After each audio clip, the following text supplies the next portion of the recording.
Bună seara tuturor! Numele meu este Radu. În momentul de față suntem live din Viborg, Danemarca. Alături de mine se află Paul Saunders.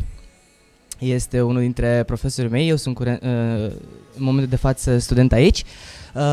Din momentul ăsta vom purta toate conversațiile în limba engleză.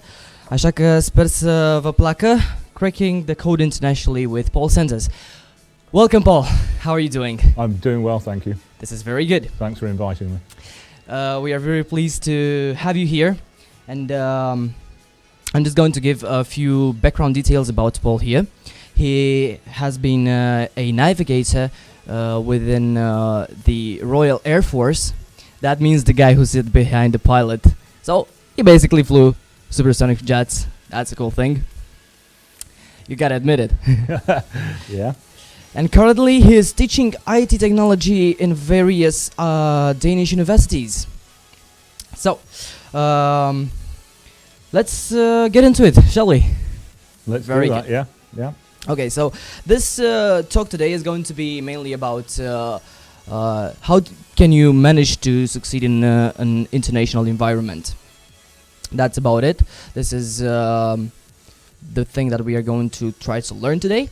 And Paul here has plenty of experience to share with us. Is that right?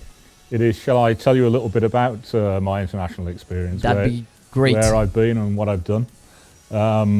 It's a long story, actually. We can start when I was 17. I went on a long trip, a 3-week trip to Germany as a guest of the German government. And they flew us all the way around the country. It was in 1983. I'm an oldish man now. So in 1983, the Cold War was at its height. And Germany was split in two. There was a fence all the way along the border. There was a wall in the middle of Berlin. And I went to see all that. And it absolutely horrified me and it fascinated me. And it made me realise that I needed to know more about the international scene. I needed to know more about politics, about the way that countries interacted with each other. And I don't think that fascination and that interest that I got at that point has ever left me since, really, to be honest. So that's where I started. Okay. And since then, I've been in the Air Force for 12 years, as you've already said, and yes, I was lucky enough to fly fast jets, but did a lot of other things as well and travelled around a lot, worked with a lot of people from many different NATO countries, which gave me an interesting insight into the way that they thought as well. And after that, I've worked as an engineer for 12 years, and working as an engineer in the defence industry, you can't really avoid travelling to lots of different countries, meeting lots of different people from different countries. And if you're sensible and if you want to do your job well, then you're open to them, you understand their points of view, and you listen to what they have to say, and also put your point across in a way that encourages them to understand what you have to say to them. So. Okay, so you started with Germany. Yeah, I started with Germany, yeah. Yeah, well, pretty close to your home. Yeah, and close to Denmark, where I am now. Of course. I think you said that I came from England, so yeah. Yeah, okay. As I recall, you've been providing us with a short description about you, where you mentioned that you have worked in different various companies and I think also teaching as well. Yeah. And the area that you've worked, geographically speaking, is stretched all the way from United States to United Arab Emirates, if I'm not mistaken. All the way from one United to the other. To the other United, yes. That's at least 180 degrees of longitude and a little bit more as well. So, yeah, I've covered a good portion of the world. As I said, I worked in the defence industry, and also before, when I was in the Air Force, I spent quite a bit of time in America, because America is the dominant power in NATO, so it's pretty clear that that's where you're going to end up some of the time. But also all the way from Norway to Cyprus in Europe, and then onwards to the United Arab Emirates to work with them for some of the time as well. So that's really interesting. Also, as I can see, you keep on mentioning military terms, words that give us like at least in my case it makes me think about military and military work in general. As I know from some of my colleagues, they have always mentioned about you that they can sense that in a good way, Yeah. which was because we also have another teacher that has some military experience, Yeah. and the discipline that you usually have when you're teaching, Yeah. and the same time the level of understanding the others, it's pretty rarely found around here, at least to what we've came to know up until this point. That may well be true. If I can say something about the military, this is a little bit personal, but I grew up in a coal mining community in England, and I desperately wanted to fly. That was my dream since I was 6, to get up in the air and go I flying. know how you feel about that. And that was fantastic. And the military was the way to do that, because my family didn't have money, and I wasn't going to go and be an airline pilot because that costs a lot of money. And the Air Force attracted me.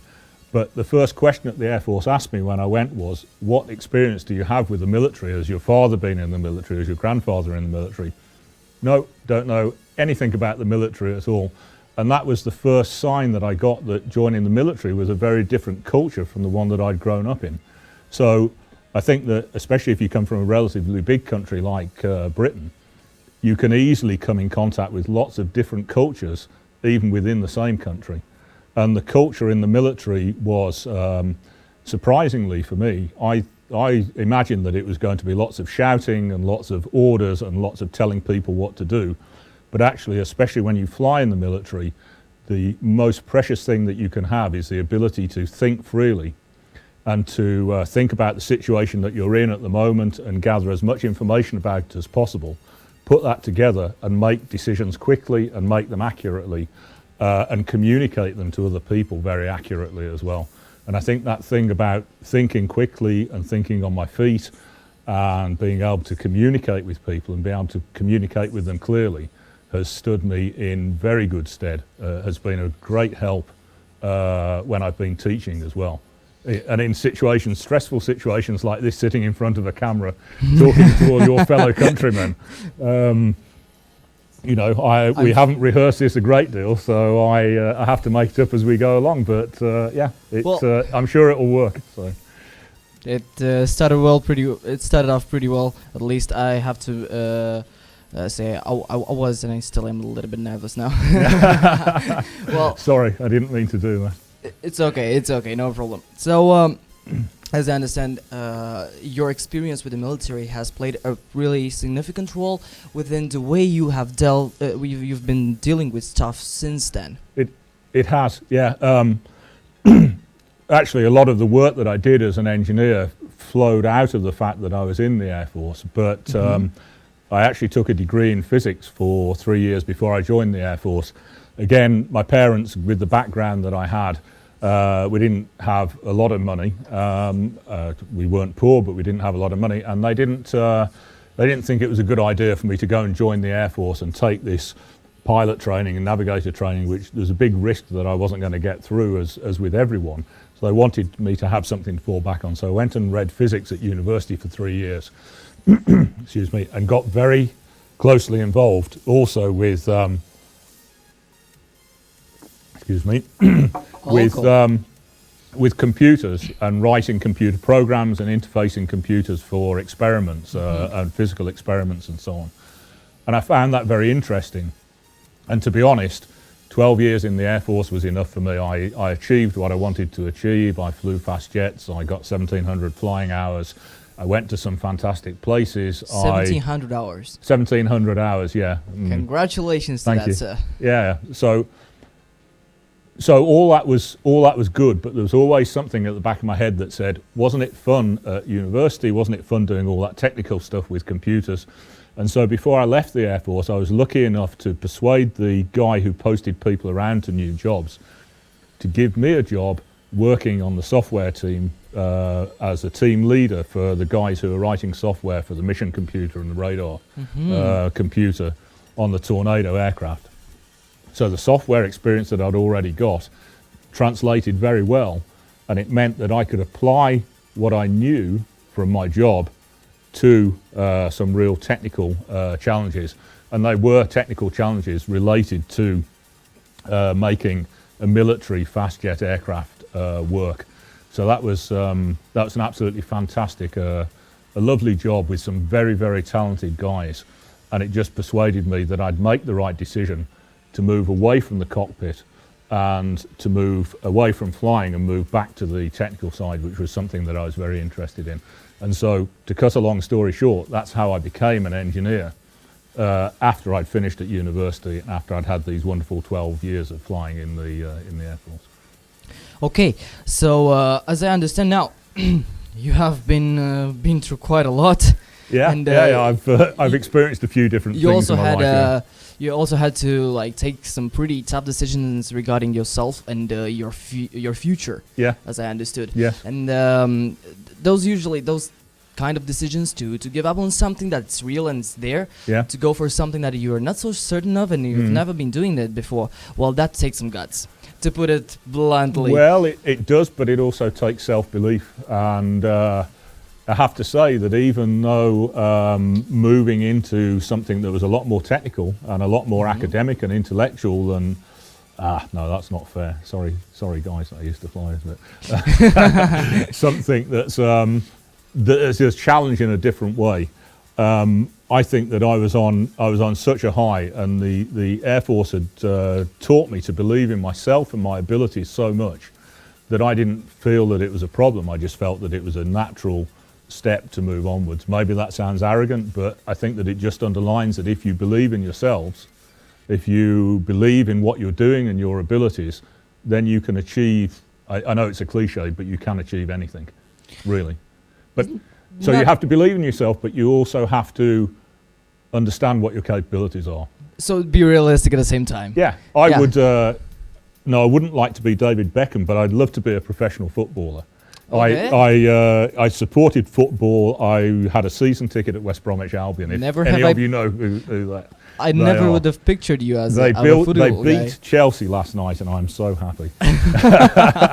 So I am a big West Brom fan, and I used to go and see them when I was a lad. And there was a guy called Laurie Cunningham who was my absolute idol, and I would have loved to have been him. I would have loved to have been a professional footballer. I would have loved to have had all the money that they have as well. But I was absolutely hopeless at football. So you have to be realistic. There was no point in me trying to do that, but I had the self-belief and the self-knowledge to know that being an engineer was something that would suit me. Okay, well, that's some stuff to be taken in consideration there. Believe in yourself, but be realistic at the same time. Absolutely. I'm just underlying here the main teachings that you are preaching now, to put it this way. Okay, so now you're working as an IT technology teacher here in Denmark. Yeah. And as I know, you also do a little bit more into programming. Yes. Yeah. As well. So tell me more about the way that you have come to the decision to choose Denmark as a place to work, first of all, and now to leave. And also I would like to get in the fact that you speak Danish as well. Yeah. Almost at a native level, because I've seen you talk. Yeah. I've seen you talk in Danish. Yeah. And you also mentioned before that your ear is tuned to that language as well. It is, yeah. When we were talking about code division multiple access, I don't think that we should bore the rest of the audience with that, but yes, we have talked about the fact that my ear and my brain are tuned to Danish as well as English. This is a kind of personal story. It's a family story. It's related to the Air Force as well as most things in my life seem to be, but in 1992 I came to Denmark for the weekend on an exercise with the Air Force. I met a Danish girl, she came back to England, and we were married, and we lived together in England for 11 years. And so Denmark and Scandinavia had always been a place that seemed like a very nice place, a very relaxed, laid-back place where everyone is friendly and everyone supports each other. The culture is kind of a little bit like England, but different as well. So I always thought that it was a good and a nice place. But when I was married and my wife decided that she wanted to move back to Denmark, I said, okay, well, I think that I can get a job there. let's go and try that out. So I suppose that's something about self-belief as well. It wasn't just leaving the Air Force and getting another job. I did a job in England for 6 years as an engineer, and then I decided to contact a Danish company and say, could I get a job with you? And fortunately, again, the things that I'd been working on and the technology that I was working with, something that they were very, very interested in. So they immediately said, yes, come and join us. And so I moved to Aarhus in Denmark in 2005. So I'd been married to a Dane for 11 years at that point, and I could speak to my mother-in-law on the telephone for 2 minutes, and then the whole thing would stop. And I could maybe read a tiny little bit of Danish, and that was it. But it's remarkable how quickly it came. I was here for 6 months. I went to the language school that was paid for by the local council, because they do that for everyone who comes to Denmark. And 6 months later, I passed the exam, which is at citizenship level. Mm-hmm. So I don't know whether that says that I'm good at languages or not. I was hopeless at French and German at school, but I think when you've got a reason, and my reason wasn't just because I was living in Denmark, and it wasn't just because I was working with Danish people, although I would say, as we're talking about multicultural issues, that when you're working internationally, that if you can learn some of the language, that it's a massive help, and it really helps you to understand the culture and also puts you a little bit more on the same wavelength as the people that you're talking to. But it wasn't just the people I was working with, it was also the fact that my wife was Danish, and I've got two girls who are 18 and 16 now, and they were 8 and 6 at the time, so within 3 weeks they'd just become fluent in Danish and didn't even have to think about it. And there was I struggling with my English and English accent, and could say a few Danish words. So it's very, very important that I came quickly up to speed, and I managed it. And it's been a real blessing to me because I have met other people, English people, people from other countries in Denmark who've lived here for 15 years and still are proud of the fact they don't speak a word of Danish, because you can get by speaking English. And I just don't think that, I don't think it's a good thing. I don't think that they can feel happy and integrated and whole within a country for that long without having some idea of speaking the language, to be honest. Of course. And I think you kind of covered it all, but there was a reason behind the question, and that being because I have a lot of friends and a lot of acquaintances that are actually struggling with this, and they do want. Yeah.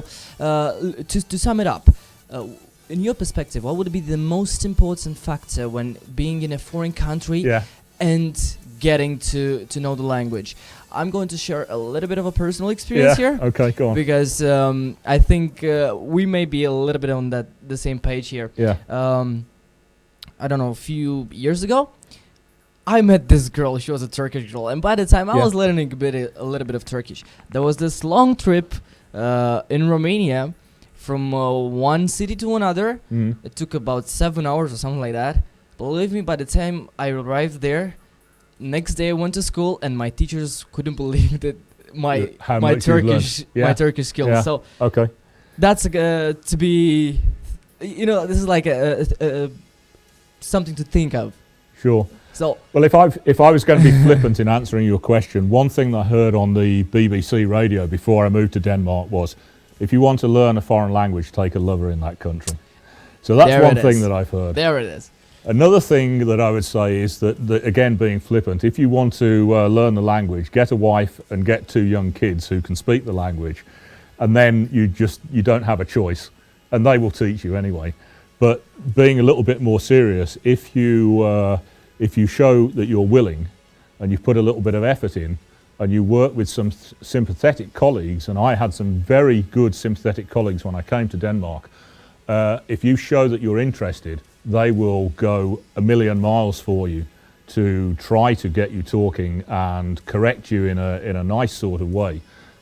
And then it comes very quickly. And I recognise the story entirely. I drove from Aarhus to Copenhagen and back again to a conference with one of my colleagues from Aarhus, and it was 3.5 hours one way and 3.5 hours the other way. And when we got in the car, he said, "Paul, nu snakker vi dansk." That means, "Paul, now we're going to speak Danish." And that's what we did for the next 3.5 hours on the way over there. And he absolutely refused to speak English to me. And I thought that was so wonderful, and I still remember. So thank you, Carl. Isn't it? Yeah. Well, something like that can have a really huge influence upon your language skills. And actually, I think at the same time with the language skills comes the cultural baggage of that country's that you're learning the language of. So in this regard, I think that once you get to learn the language of a country and you get to experience the culture, and I think you can truly get the feeling of that country. And I'm saying this because, as I know, you also have some business experience in the international environment, generally speaking. Is that right? Yes. Yeah. I've worked, like I say, in many different countries and with lots of different types of people and cultures. Yeah. Yeah, and all the time we do hear this association between the business and the cultures, and generally speaking, multicultural culturality. Yeah. As a phenomena, as a thing to be taken in consideration, as a concept. So, what do you think is there that much of an importance to differences between cultures when you're doing business, or do you think is it more the general tolerance of the people that are there and they try to get something done together? Well, I think that I think to a certain extent it depends on how much people really want to get the job done, and if they really, really want to or have to get the job done, they will probably find a way of doing it. But I don't think that you can do business. I don't think that you can have interpersonal relationships. I don't think that you can be a good teacher. I think that the things that you need to be able to do business in multicultural environment are exactly the same skills that you need to have good personal relationships, to have a good marriage and family life if your spouse is from a different country. I don't think these things are different. I think that you have to have respect for the people that you're working with, and I think that you have to be very open to what they have to say and what they have to think. You can't go into any of those situations or as a teacher expecting that because this is the way that you think and this is the way that you do things, that everyone else is just going to accept that or even to understand it, because we all come from different places and everything that we've been brought up with is the thing that maybe we think is normal and ordinary. And what is normal and ordinary for one person in one country or one part of the country isn't going to be normal and ordinary for other people. So it's very, very important that you take a deep breath once in a while and sit back and take in the information and take in the atmosphere and think, how is it the other people are acting? And it doesn't mean that you should go and act exactly like them and be some sort of parody of the people that you're working with. They won't respect you for that. They'll respect you. They know, in the Middle East, for example, they knew that I was English. But they didn't expect me to immediately understand their ways and their customs and so on. And even though we were there, the guy that we were working for, who was Arabic, he would apologize that he had to go to Friday prayers. And it was like, well, it's your country, you go and do whatever you want, and we will just work in whatever way we work. Interesting. So, but I think that was a sign that he respected us, and even though he was buying a service from us, he knew that we were the experts, and he knew that we could do a good job for him. So he needed to show us some respect, just as we needed to show him a lot of respect. And if everyone has that mutual respect, understanding, realise that what they're doing isn't going to be the same as what the other people they're talking to are used to or have done before, then you take a little bit of time to explain it, and you explain why you think what you think and why you say what you say. And if you do that, then everyone is a human being and everyone has some basic decency within them, so they will accept that. Okay, now on a little bit more, I don't know, a bit sad side of the situation. Did you encounter some, I don't know, some bad situations that people wouldn't agree with you Yeah. whatsoever, or Yeah. they were just being disrespectful, or even worse, probably you couldn't stand them? Did this happen? Yeah. I guess so. You put me on the spot now, but there are people that I found it difficult to work with. I won't deny, and I won't say no. My life has been so easy.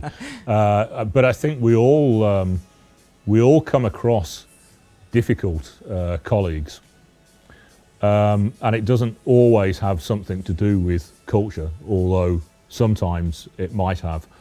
And yeah, I'm a person who puts a great pride in doing a good and professional job and doing things to the quality that is expected of me.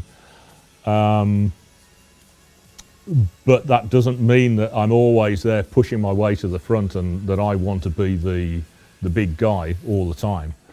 And there are some people who can't understand that. I think there are some people who kind of look at me and say, well, he's a fairly talented guy, he can do a lot of stuff, why isn't he pushing himself forward more? But it's not my way, it's not the English way, but it does sometimes put me in conflict with other people who expect different things of me and adjust their behaviour in an expectation that I'm going to do something when that isn't what I actually do. But again, I've become a lot more aware of that over the years. I've become aware of how other people react to me, and so I try to adjust my behaviour accordingly to make sure that everything fits, but without giving anything up. You can't afford to say, oh well, that person might be upset, so I'm going to completely change my way of behaving. If they're going to be upset, maybe they need to Yes. get a bit more understanding themselves. So. Of course. Well, there is a thing that you mentioned there, and I would like to get a little bit into that a bit more, because you said it's not the English way. It's not my way. It's not the English way. Yeah. Well, the question is, so for how long have you been living here in Denmark? I've been living in Denmark for 10 years. Yeah. For 10 years, and is that in total or? 10 years in total, but I've had connections with Denmark since 1992. Okay. Okay. So that's 23 years if I'm correct in my calculations. Okay.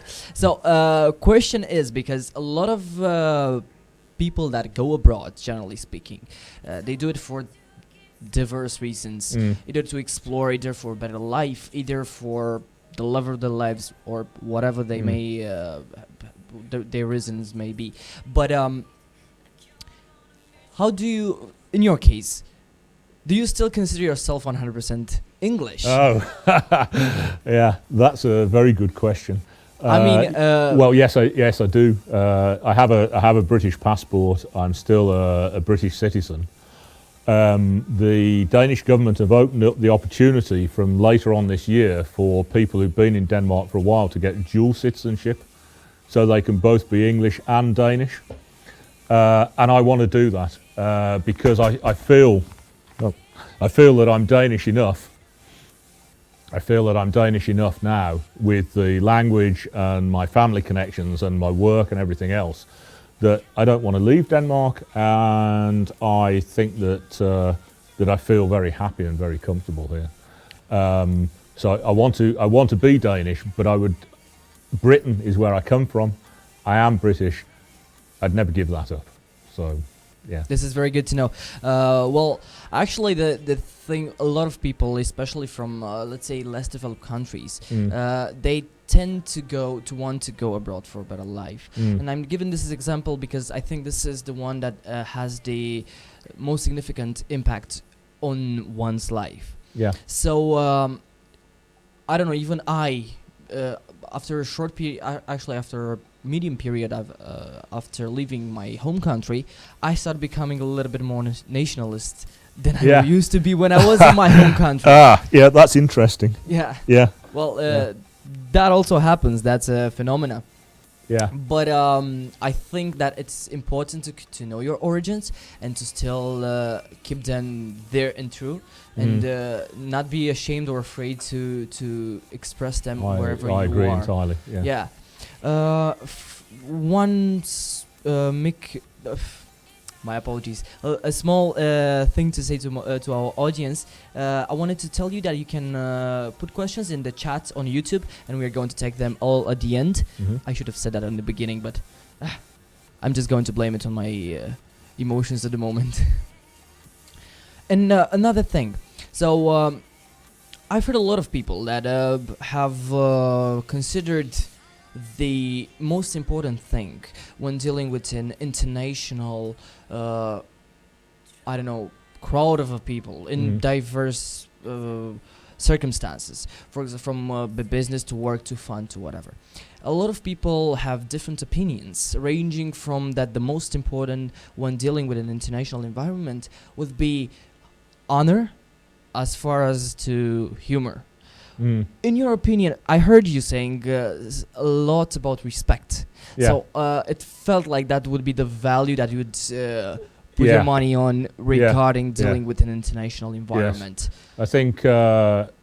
I think being respectful and being open-minded. Those are the two things that I think are most important. And when I say open-minded, I mean not being closed to the idea that other people can live in different ways, have different ways of expressing themselves, have different ways of understanding the world. And it doesn't mean that you have to begin understanding the world in the same way that they do, but it does mean that if you're open-minded, then you accept and you respect and you understand that they have a different way of doing things. And if you do that, you will get a long way, because anyone really that a company or a school or anyone puts into an international environment to work, they should make sure that those people are also open-minded in the opposite direction. I can't stress that enough, because being open-minded and being respectful isn't enough if you have someone on the other side who isn't open-minded and isn't respectful. Okay. One more thing here. We already have a question, and I just stopped a little for reading it, but to see what it is. Okay. We're just going to take that at the end. Wanted to ask if you'd take a little bit of a deep dive in your mind and in your memories. Yeah. What do you think would be the most significant event that happened during your endeavors in the international environment? Yeah. Okay. That's a big question. I've got a lot of fantastic memories of flying, but the international cooperation that went on around flying, also being involved in a lot of relatively big international projects afterwards. That really was a difficult question, not because it was a bad question, but because there's so much to take in and to process. But I think to be honest, even though it's not very far away from Denmark, in 2007, a couple of years after I'd moved to Denmark, I was offered the opportunity to go and work for the Norwegian government, and to work for them 4 days a week. So I could live at home in Denmark with my family, but Monday to Thursday I would fly to Norway and work with them, and then fly home on a Thursday. And actually that was just a wonderful, wonderful experience, because I think one of the important things was that I was being recognised as an international expert in my field. And there's nothing better when you're a professional worker to have someone who says, we want you to come and work for us, and we don't mind flying you to come and see us every week, because you are the guy that we want to work for us. And if you can get into that situation, in terms of your ego and feeling good about yourself, I can't recommend it highly enough, to be honest. But the other lucky thing was that when I got to the other end and I started working with the guys in Norway, they were friendly, down to earth, professional, very, very capable, and people that I really, really enjoyed working with. And so that has been, I think that, well, apart from teaching you, of course, Radu, but apart from that, that has been pretty much the high point of my career so far, I would say. A whole year doing stuff that was really interesting, really relevant. Can't say too much about what it was, but it's very interesting and very relevant. Classified stuff. And it was with people who were very capable and knew what they were talking about themselves. So that was a great very experience. Nice thing. Yeah. Okay, from the same range of questions, Yeah. I'm going to come with another one. From all the places that you have visited, what do you think it is the most beautiful? A place what you'd like to just stay there for the rest of your life? Would it just sound too weird to say Denmark? And a lot of people are going to think that is just so weird, but because Denmark is very flat, and it doesn't appear that there's a lot going on here. But I'm very lucky that after I left the Air Force, I carried on flying, and I've got a private pilot's license. So I fly from a local airfield as often as I can, as often as money allows. And when you see Denmark from the air, especially in the spring as it is now, and all the fields are green and yellow, and the beaches are yellow, and then the sea is green and blue, and the sky's blue and white and grey and whatever colours, it is absolutely amazing. It's a beautiful, beautiful country, but you almost need to see it from the air to really fully appreciate it. And I feel myself very honoured and lucky that I can do that, and honoured and lucky that I've got some great friends at the flying club who have to go flying with me. So I think Denmark is a nice place, and it's a beautiful place, and it was probably a surprising answer, but I think that that's the answer that I'd like to give. So very nice. I'm happy where I am. This is very good. Never thought about it this way, actually, to be honest. No. Now that you put it this way, you just awaken a little bit of interest. Yeah, yeah, I know. Well, yeah, okay. Yeah. There is somebody here that asks a very good question, yeah. And I would like first to have a follow up on that.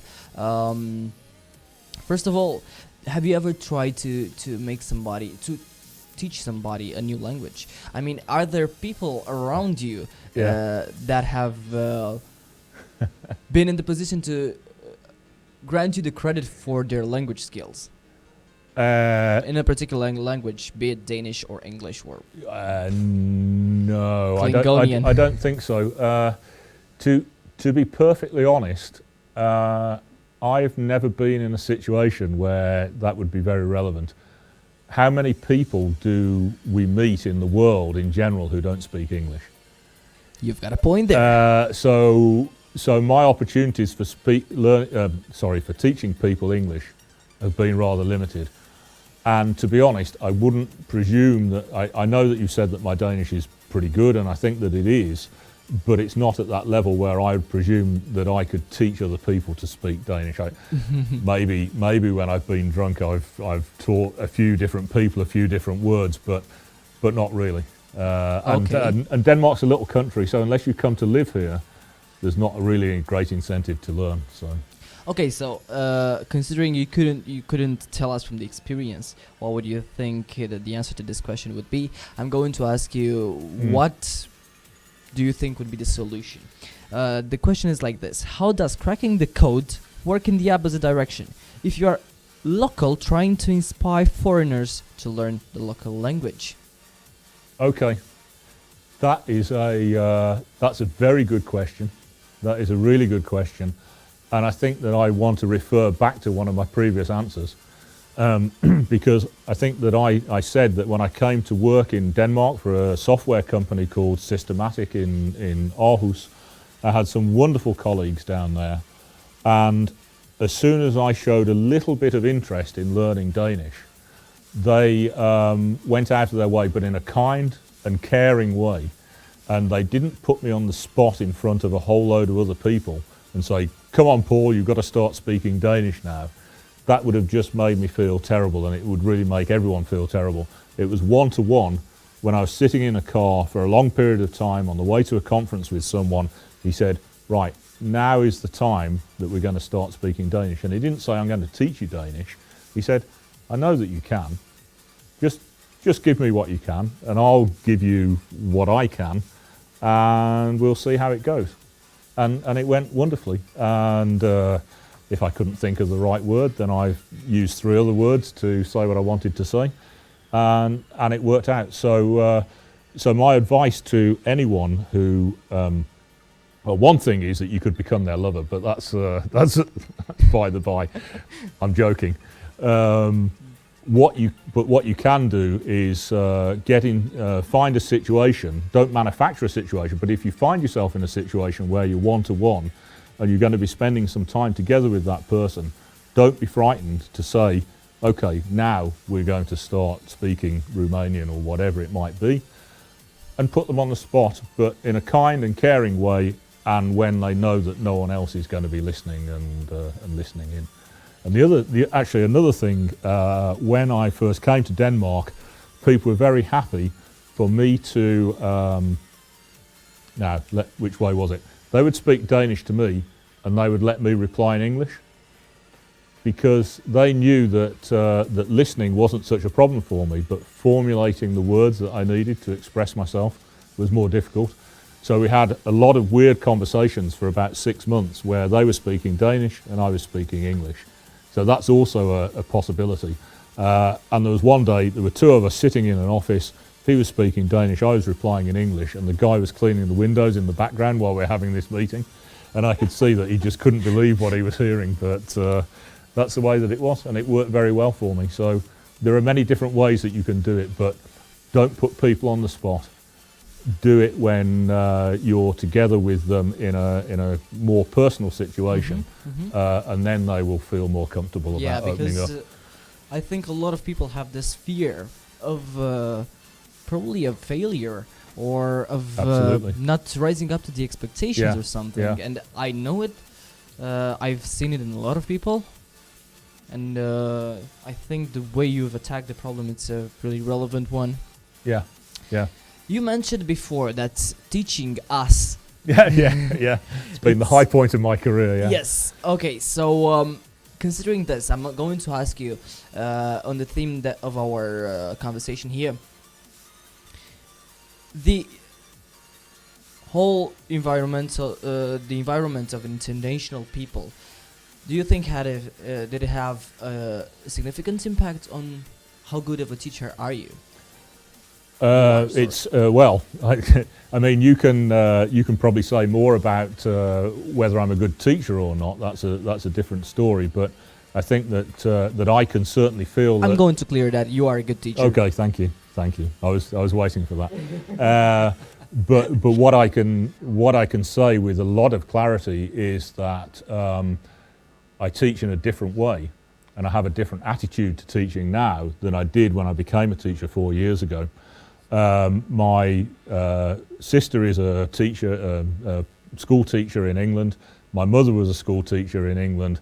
My father was a college lecturer for some years. So it was kind of in the family. So I thought I knew what teaching was. And yet when I came to Denmark, I found out that I needed to do things in a very different way. And I needed to do things in a different way because I started off teaching Danish students and just Danish students. What I found out was that the Danish school system is screwed together in a very different way from the English school system. The kids are taught to be self-reliant, to be critical, to ask questions, to have a conversation with the teacher all the time. And the one thing that I did know was that everyone was going to call me Paul and they weren't going to call me Mr. Saunders like you do in England. But the thing that I wasn't prepared for was the fact that there was going to be all this questioning and all this dialogue all the time in the class. And I must admit, for about 3 months, I thought that this was disrespectful. I thought, how dare they keep asking me questions? I've got stuff to teach them. And they just keep interrupting me while I'm trying to teach them. And then I thought, actually, all the questions that they're asking are really relevant. and it shows that they're interested, and it shows that they want to be part of this class and that they want to learn. Isn't this wonderful? Isn't it great that I'm getting all this feedback? And that also, if they say, we're fed up of hearing all that stuff on the board, can't you show us how to write some code? Or can't we do some practical stuff now, because you've been talking for a long, I'm good at talking as you probably noticed, but you've been talking for a long time now. Can't we do some practical stuff and try some stuff out? And I thought, this is great, as long as it's respectful and as long as they're expressing themselves in a reasonable, respectful way. This is something that I can work with, because I can be a better teacher by listening to what the students have to tell me and what they have to say to me. So I very quickly moved over to the Danish model and learned that this was actually a good way of interacting with the class and a good modern way of teaching and getting the point across and getting people. There's a big concept in Denmark at the moment that is called taking responsibility for your own learning, and that is that's something that is considered to be very important. It's not the teacher who stands and pours knowledge into your head all the time. It's the responsibility of every student to be responsible for their own learning and to do as much as they can to learn what they need for themselves, and to use the teacher as a mentor and a source of information and a source of inspiration. And I think that works. I think that works very well. But when I started teaching 4 years ago, it was only Danish students that I'd got. And then 3 years ago, I started working with Dania as well, with international students. And suddenly I found that things went in a slightly different direction. There were Danish people in the class who would ask the questions as usual. There are also people like you, Radu, who were very willing to ask questions and enter into a dialogue. Actually, I have to say that that's my experience with most Romanian students also, that you have been, for whatever reason, it must be something in your education system that means that you're willing to open up and ask questions and be critical if necessary as well. So that was good. That's a bit unexpected. Is it really? Yeah, okay. Because I don't know. Probably it's because of the way I've seen this. Now that you put it this way, probably you're right. But we're actually in the Romanian education system. It's pretty much the traditional way that you've mentioned. Yeah. It's probably the ones who are actually going out that we should mention as being this way. Yeah. And we encourage all the others to become this way, and hopefully they did understand something of what you said, and the actual way of getting something done is through self-awareness and responsibility of your own actions and your own education, which is, I think, a really important thing that you've mentioned. And I think this is a thing that a lot of regions around the world lack in. The actual responsibility for your own education, because this is really enforced in here, and I have to grant the credit for this one. You've got a point. Yeah, yeah. So I totally agree. Yeah, well, I was going to say that this is the Danish way, and it may be because the Romanians that I come in contact with have had the initiative to move away and so on. I don't really know. I can't really say, but what I will say is that there are a lot of other nationalities in the class, and it's clear that some of them come from cultures where they're not used to questioning and they're not used to thinking critically. And that doesn't mean that they're lacking anything in intellect or ability. It just means that they've grown up in a different culture, and we have to be respectful of that, and we have to teach in a way that will bring all of them up to a level where they can think for themselves and really start contributing. Yeah, well, from this point of view, sometimes I can be a little bit annoying, but well, in class, you gotta grant me that. I know. Yeah, no comments. There you go. But leaving that aside, I think that a lot of people have to learn, and I would like to make a small comment. I don't believe that that's the Danish way of handling these situations. I think that this would be the Nordic way of doing it. Yes. At least from what I've heard and did a little bit of research towards. Okay. You mean that way of questioning in class and having a dialogue? The general thing, and also Yeah. the I don't know, easiness of going to things without the appellatives, without the titles of sir or mister Absolutely. or Yeah. stuff like that. Yes. It's Yeah. it's things that Yeah. we see in mostly, I think, countries with a I don't know, I think colonial, but it's actually no. I'm just trying to, No, to yeah. find a pattern now, but I just Yeah. can't No, at the but moment. Scandinavia has got a very that's Norway and Sweden and Denmark. They've got a very common shared heritage. The Norwegians speak a language that is very, very similar to Danish, and Swedish isn't that much different either. So all in all those different countries, they have small differences in culture. When you look from the outside, the Danes and the Swedes and Norwegians might say we're very different from each other. But when you look from the outside, from the rest of the world, Scandinavia looks very, very similar, to be honest. Okay, I have here somebody that says something. I think that's kind of towards you. You've been away a long time away from England. Yeah. As I understand. Yeah. He's saying that that's how things work in most British universities as well. Oh, okay. Well. Yes, I'm going yeah. to make a wild guess that the person who says that is currently studying in a British university. Yeah. Okay. Well, what I would say to that is that my experience of university in England, the last experience that I had was in 2001, and that was when I was doing a master's degree. And it was with a bunch of professional people, because my master's degree is in navigation technology, because I was a navigator and I worked with navigation technology. So we were all a bunch of slightly older people, slightly more mature people who were very willing to question. So there was definitely debate and discussion that happened in the class there as well. But that was maybe a slightly different issue. And then it was back to 1987 when I got my degree in physics. So things probably have moved on. But yes, it may well be the fact that in English universities that debate and discussion is encouraged. But I'm not sure that it's quite the same even in English schools nowadays. And we're really talking about how people are treated and how people are expected to act in schools before they move on at the age of 18 or 19 to university. Because I would also say that I didn't really understand what critical thinking was until I went to university. And when I was 19, I was doing these experiments and kind of writing this happened and that happened. And the supervisor said, but what you really need to tell me is why it happened and why you think it happened and what you could do differently. And then a little light bulb went on and I went, oh, okay, yeah, actually I need to think about this in a different way, don't I? So.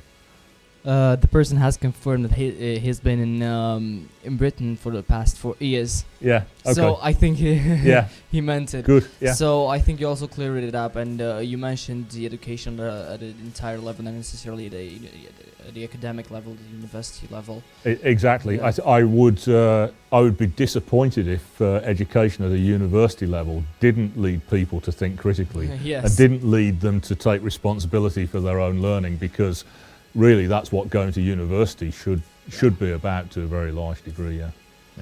Okay, so I think we are easily closing towards finishing this. Yeah. We are going to take more questions from our audience if they are willing to. Yeah. Okay. Because of the delay, we'll have to wait a little bit for that as well.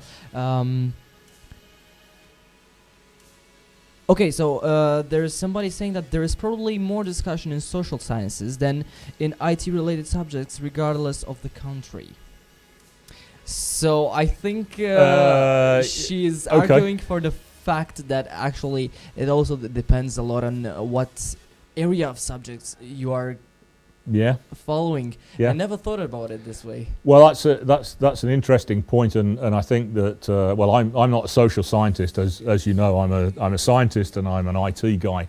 Yes. So what would I know? But my prejudice says that social scientists are the guys and girls who sit around not scientists generally speaking, social sciences as a subject Yeah, of study. yeah, sure. Yeah. Yeah. So So people who study social science, yeah. Okay, got it. they will by the nature of the subject, they'll spend an awful lot of time sitting around discussing things and trying to work out what the best solution to a particular problem is. But I think there's plenty of scope for discussion in IT.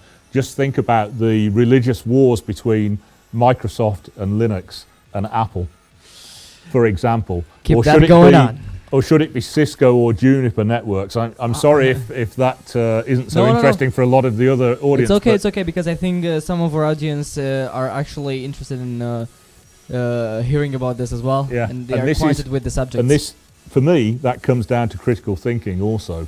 The fact that you shouldn't just be an Apple fanboy, or you shouldn't say Linux is great just because it's open source. You need to think about, why am I saying that?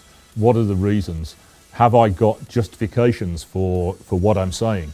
So I think there are a lot of value judgments, whether you like it or not. And in the end, yes, it comes down to spending money on equipment, but it means that you need to have a reasoned opinion about what equipment you're going to buy and what you're going to spend the money on. And is it just personal prejudice? Is it just culture again? Is it the organisation's culture? Is it the company's culture, the country's culture? Or is there something different? So there are a lot of value judgments in IT as well. Okay, so now on the end we kind of closed within a more directed IT nature. This is a good thing.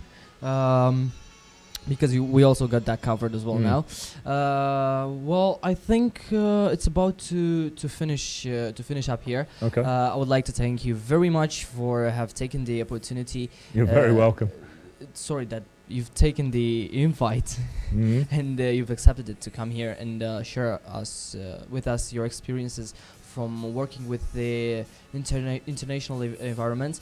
I would also like to thank Cynthia and Tudor, who have been in charge of the technical side of what's going on here at the moment.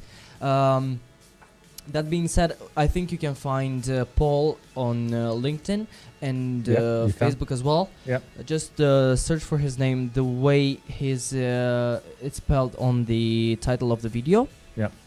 And with this being said, I'm Radu. Thanks for being here with us, Paul. You're welcome. Have a nice evening, everybody.